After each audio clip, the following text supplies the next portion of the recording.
I'm Chan here at Doombrowski Games and Comics, and today I'm going to be teaching you how to play Flesh Blood, the new game by Legend Story Studios. Here to help me learn the game is Keith. We're going to head over to the table and show you how it works. Alright, so this is Flesh and Blood. What we have here are two of the starter, learn to play decks. They actually have been giving these out for about a year and a half now, trying to get people to learn how to play the games. So for this, we're going to be using the promo hero Ira, the Crimson Haze, and she's going to be using the weapon Edge of Autumn. In the full game, which I'll talk about a little bit later, you would also have a set of armor, but for the beginner game, we're just going to start with these two. We are both playing the same deck. This deck is a ninja deck that's going to focus on lots of quick, short, free attacks as opposed to being larger single swings per turn. Alright, so we each start our play with our hero in play and our weapon of choice. Each card will have a number of cards you have in your hand and a life total. So they're listed right there at the bottom in the blue and green circles. And so we each start with 20 life, and we each start with 4 cards in our hand.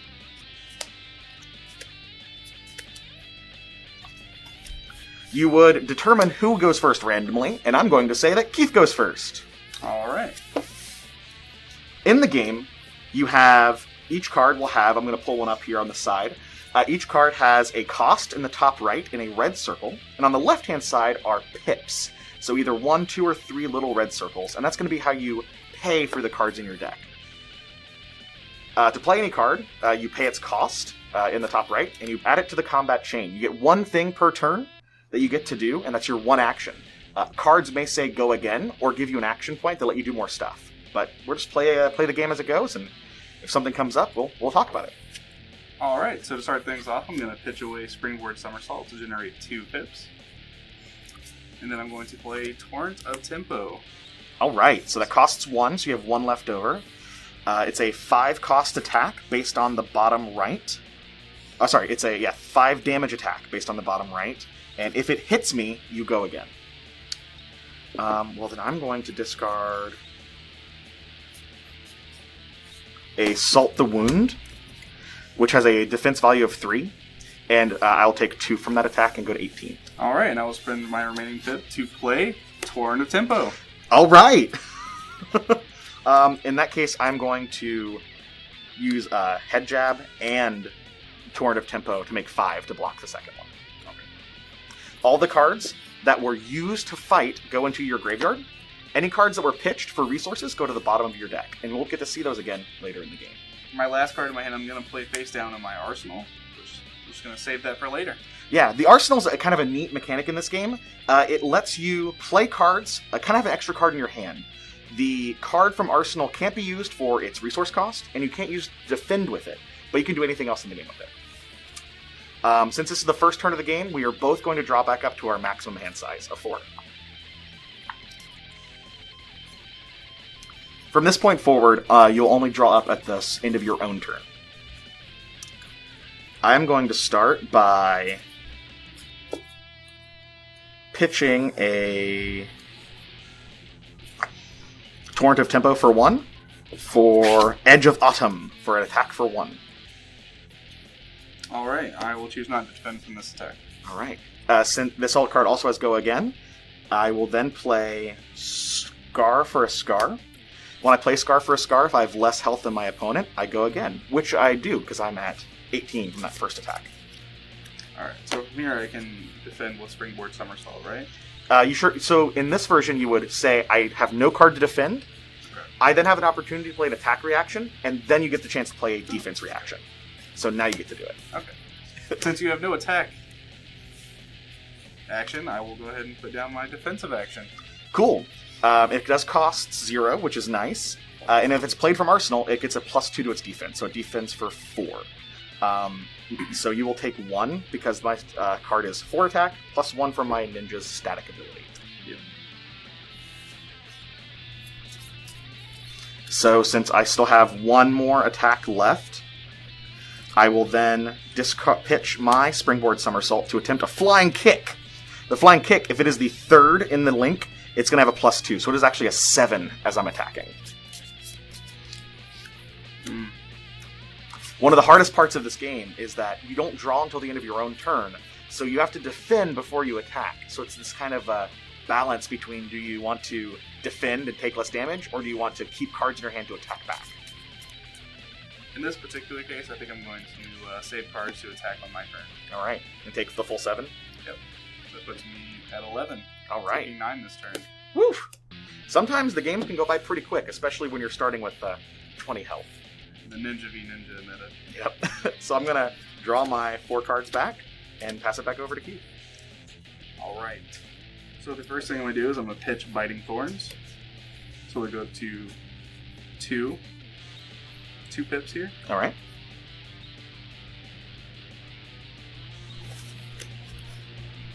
And then the first thing I'm going to do is play Whirling Mist Blossom. Ooh, so this is one of the kind of showcase cards. Any of the cards that's for your specific character are going to have a matching border as well as some card text to tell you that. So if you see that, you know it's a fancy card. So what does this card do? So when this hits, if it's the second or higher chain link in a row, draw 2 cards. Okay. And then I go again. Okay, so I messed up. Well, if you want to go back, you can. Yeah, so instead of doing that, I will start off with Scar for a Scar. Yeah.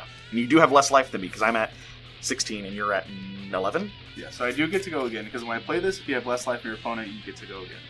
All right, so I will block. That's a 4. And I will block 2 and go to 14. Okay. And now I will spend one of my pips to play the Whirling Mist Blossom so I get that super dope effect. If it hits? If it hits, yes. Yeah. Because it's the second or higher in the chain link.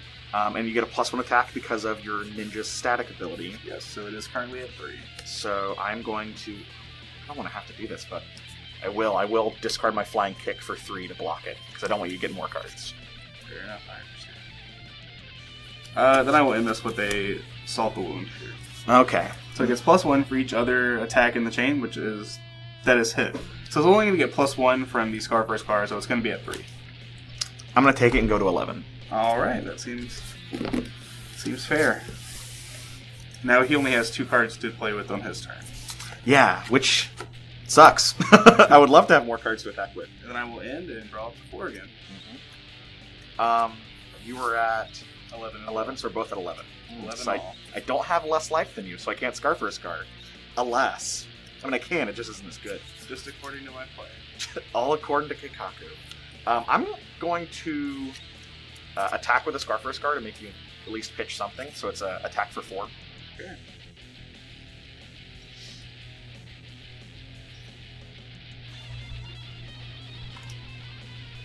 I think I'm just going to take it. All right. And so this goes to my graveyard. At the end of my turn, I'm going to put a card into the arsenal, and then 4 cards back. Alright, so now I am starting my turn at 7. So, starting my turn, I'm going to pitch away Brutal Assault, giving me 3 pips. First thing I'm going to do is spend 2 of that to play a Brutal Assault, which is 4 attack. 4 attack. I'm going to use a Lunging Press to take block 2 of that, so I'll go to 9. Okay. I have 1 pip remaining, so we're going to hit it with that classic Whirling Mist Blossom. That's a good one. I'm going to not play a defense card. Do you have any attack reactions? I have no attack reaction. Then I'm going to play my defense reaction, which is a Springboard Somersault, which will block for 4. Alright. Then I will play, we've seen this before, Salt the Wound. Mm-hmm. So it's only going to get +1 from here, so it's going to go to 3 total. 3 total, huh?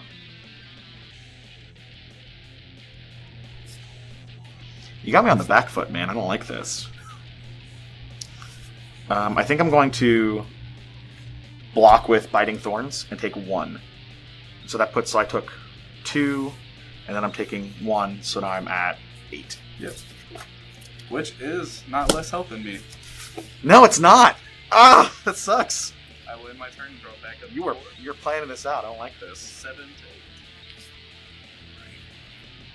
8.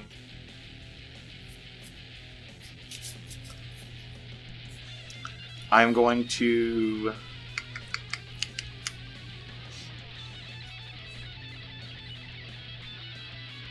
I don't like any of this. I'm going to put a card in Arsenal, and I'm going to just draw up. I'm not going to do any attacks. Alright, I think I'm going to start off my turn by pitching Head Jab, so I get 3 pips from that. And I will start off with using my weapon, Edge of Autumn. I'll take it. I'll go to 7. Okay. Then I think I will spend 1 of my pips to play the Whirling Mist Blossom. And so that's going to be 3 because of Ira. So I will block with a Brutal Assault, which is 3. Alright, so now I have 2 remaining. Since it has Go Again, I do get another action. I will throw in the Flying Kick, which is 5, but if it was played at Chain Link 3 or higher, it gains +2, bringing it to 7. I will pitch 2 Biting Thorns for 4, so I'll take 3. And that'll put me at 4. Okay, so this time you are lower than me, and there's nothing I can do about that. I will place this in my arsenal, and we will end the round here. Alright. Score is currently 7-4. I'm going to pitch my Head Jab for 3 to attack with my Edge of Autumn. I will take the 1 there. Bring me down to 6. And then I will do a Flying Kick. It's not the 3rd Chain Link, so it's only a 5. Only a 5. Only 5, yes. Only more than half of my health. Yeah. I think I'm going to activate my Springboard Somersault. Eat 4 of it. Eat 4 of it. Alright. So you take 1. Yep, brings me to 5.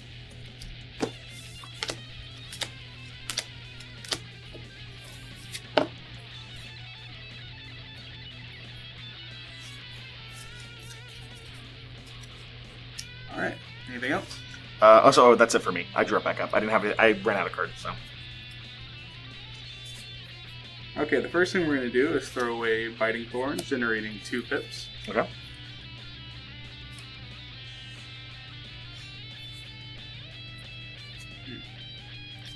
Then I think I'll lead off with a Scar for Scar. Alright, I will, so it's a 4, a block with a Lunging Press. And I'll take 2 and go to 2. Yep.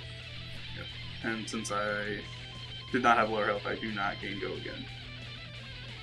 Oops. Alright. Do you want to get back up? No, it's okay. Okay. I'm kind of limited in what I can do here. That's fine. But alright, so then we'll just take that. I'll just not discard Biting Thorns. That's fair. Keep my energy up here, and then I will end the turn. Draw 1. I'm going to pitch Brutal Assault for 3. Sure. My first attack's going to be Edge of Autumn. Alright, I will take the 1 there. Alright, that puts you at what? That will put me at 4. Alright, then I will try my own Whirling Mist Blossom. I still have 2 pips floating. And that goes up 3 because it's your second attack. I think we'll try to defend with Salt of Wound here. Alright, so it's a defensive 3. Yes. I'm going to play our first attack reaction card, Lunging Press, which gives my attack action card +1. Now, I don't think I've come across this interaction. Can I add on to this, or You is could that just... now you can only play defense reactions. Okay.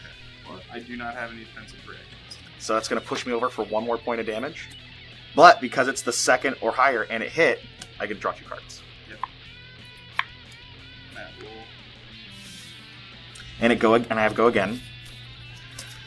I have no more. Oh, that costs 1, so I have 1 floating. I will Salt the Wound. So Salt the Wound, these both hit, so it's a 1, 2, 3, 4. Which my current life is 3, so that's not good.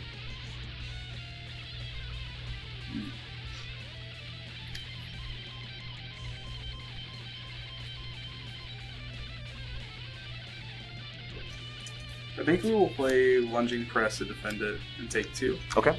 Which will bring me to 1 life. Awesome. And I'm at 4. I will put this card into my arsenal. This goes on the bottom. It's your turn. I draw 4. Yeah, when you get down to the end of the game, it gets scrappy.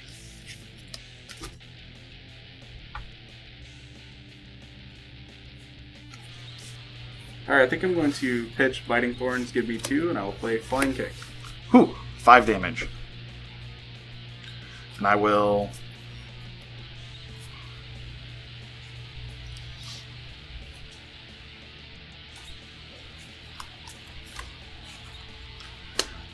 block with for 3, and I'll take 2 and go to 2. Alright, and that's it. I'll end my turn and draw back up to 4. coming down to the wire, this one. Yeah. A lot of these games do get very close if the game's going well. I'm going to start by pitching 2. Okay.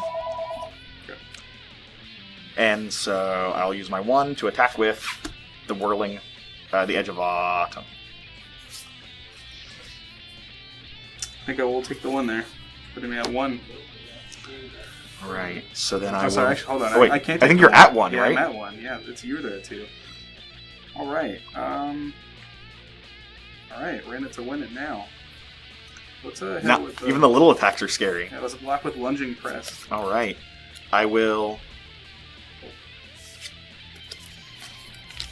use the... Oh, I only have... Yeah, use 1 more for my Whirling Mist Blossom. And that's got a power of 3. Got a power of 3, and if it hits, I draw 2 cards. Well, if it hits, you die. Yes. It's not great.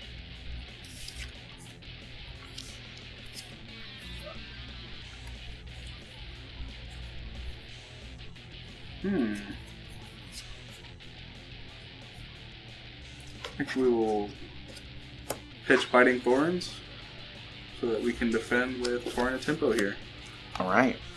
I will pitch the last 2 card in my hand for 2 and play from my arsenal Brutal Assault for 2, and it's an attack of 4. All right, so I will defend with 2, and that'll do it. That's how a game of Flesh and Blood goes. Yep, just like that. Scrappy to the end. What I'd like to do real fast is I'd like to show you the other characters that are available in this game and kind of explain what we're going to aim to do to kind of teach people here at DGC how to get into the game. So let me grab those, I'll bring them over to the table, and we can just talk about it for a second. Sorry.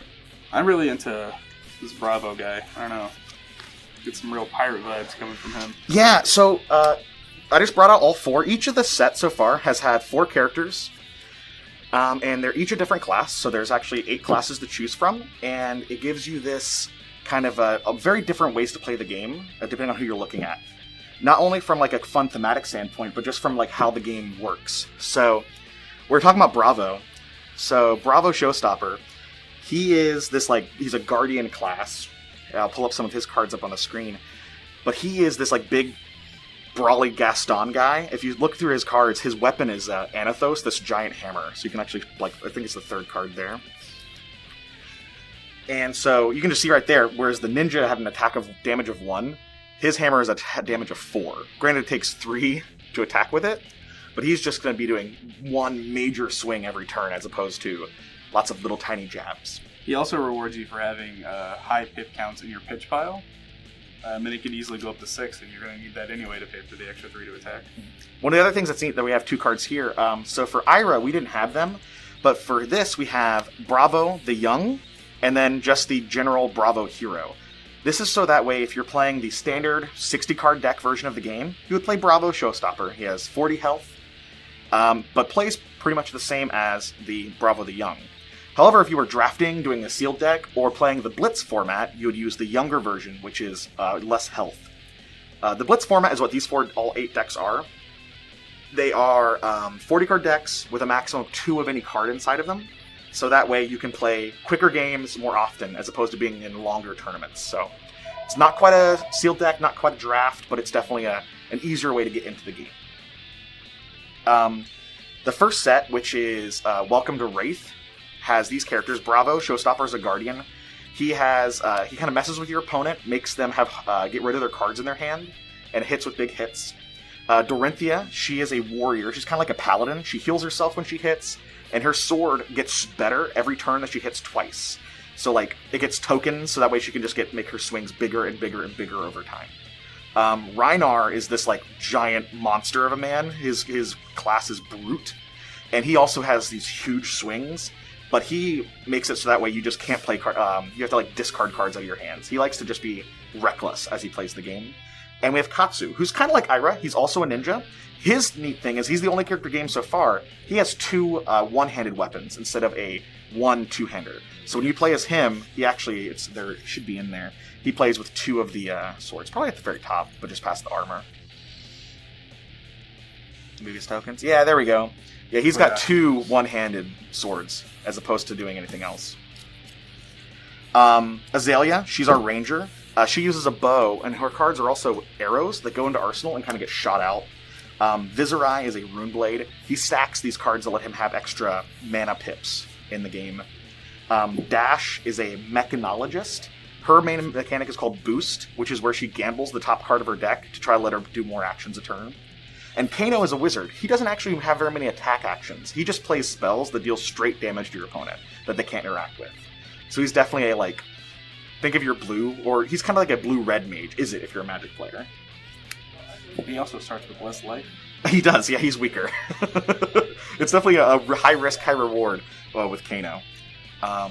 And that's what we're doing. So when we start this event, we're going to try to have a tournament where you can come in, pick up a deck. We actually have 8 of these pre-made for the Welcome to Wraith characters. I built 2 of each of them. They're identical decks for the most part. They should be pretty balanced.